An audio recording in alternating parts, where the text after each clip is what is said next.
Olwokuna lwa wiiki wedde akakiiko ak'ebyokulonda akalangirira muna NUP Erias Luyimbazi Nalukula ngwe yawangula akalulu ak'ekawempe North akali akukudde mu lubanjula y'omubaka Muhammad Segirinnya okufa mu mwezi gwa January. Declare Luyimbazi Erias Nalukula kati olwaliro bannakibiina ky'NUP bakuŋŋaanidde Makerere Kavule ku kitebe kyabwe okwetaba ku mukulu okuyozaayoza Nalukula olw'obuwanguzi bwe yatuuseeko.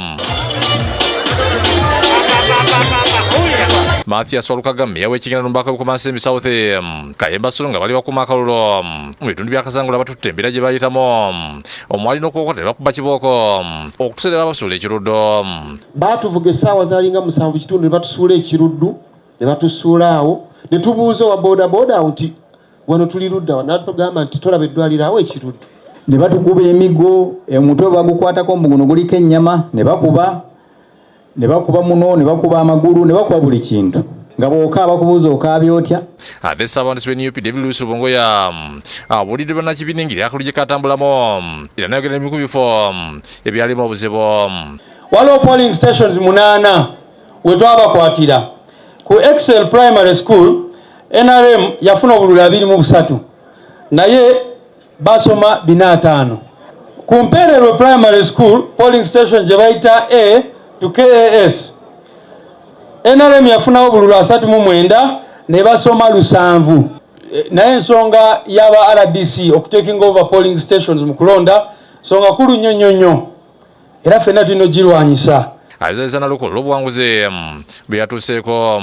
Sebo candidate waffe omulungi tukwebaza.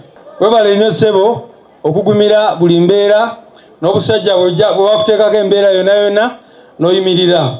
Wabula ategeeza nti beetegefu kwanganga ba NRM mbuga z'amateeka nga bekyalangiddwa Ssaabawandisi wa NRM likyaditodo ku Lwomukaaga olw'emuvi egyaliyo. Ate akulira oludda gavumenti mu Parliament Joel Ssenyonyi asaasidde bannamawulire olw'embeera gye bayisibwamu nga bakola omulimu gwe n'asaba akakiiko k'ebyokulonda okukola okunoonyereza okumala ku bantu bonna abakolebwako effujjo omwali ne bannamawulire.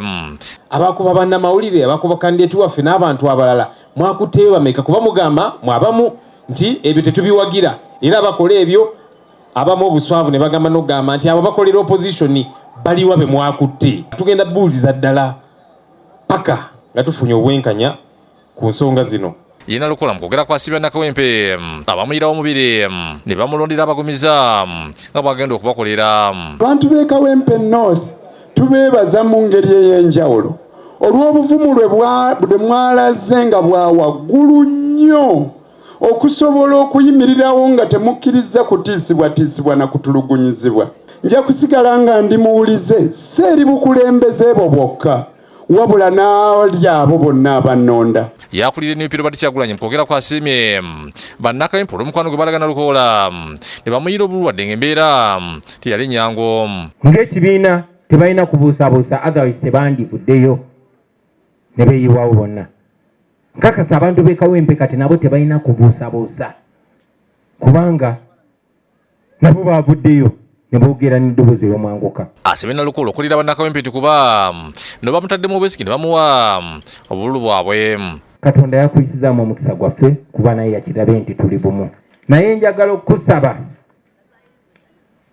abantu b'e Kawempe abo tubaswazanga era twali tubaddeko n'abantu abakenkufu oba bwetu bwe twalowooza nematu olwabayisaako akawo ka ssente wano mu bulago weeti. David Tamale yakusakidde guli mu Kulaabukedde TV.